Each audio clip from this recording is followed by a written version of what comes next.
Estimados e estimadas estudantes do curso de Introdução ao Franciscanismo, bem-vindos, bem-vindas à oitava lição da nossa disciplina de História da Presença Franciscana no Brasil e na América Latina.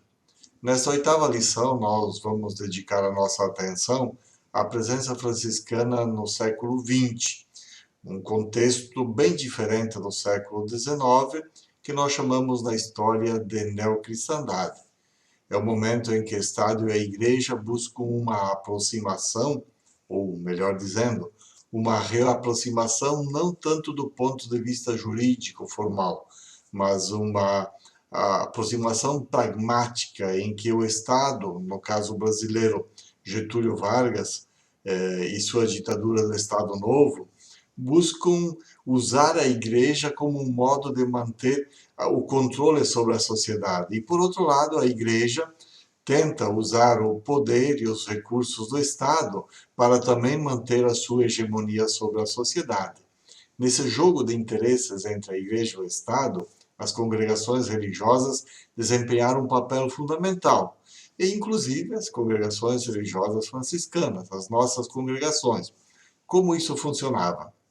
Através de três caminhos: os hospitais, as escolas e as obras de assistência social. Nesse período, todas as congregações religiosas experimentam uma grande expansão, tanto em termos numéricos como em termos institucionais das obras, porque recebem subvenções do Estado, e grandes subvenções, e com isso conseguem construir as grandes obras que até hoje aí estão presentes. E isso perdurou da segunda década, da terceira década do século XX, até a crise política dos anos 60, com o golpe militar, e também com a crise eclesial do Concílio Vaticano II. De lá para cá, a situação mudou e nós temos que ressituar-nos, e é o que ainda estamos fazendo.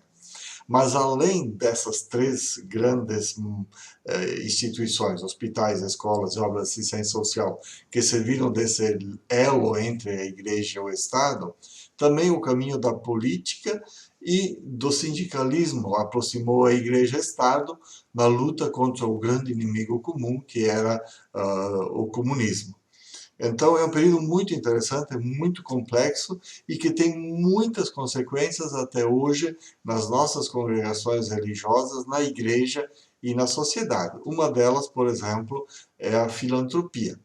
A filantropia que hoje vivemos e que é problema ou solução, dependendo do ponto de vista, é uma herança do período varguista, em que igreja e Estado, através das congregações religiosas e suas obras, buscavam uma aproximação. É um período histórico que muitos de nós desconhecem, ou a gente não se dá conta da sua importância e das consequências e do peso que ainda tem para muitas das nossas instituições de vida religiosa. Por isso é importante dar uma olhada. O texto base que aí está é um pouco mais longo que os demais, e se justifica devido ao tema.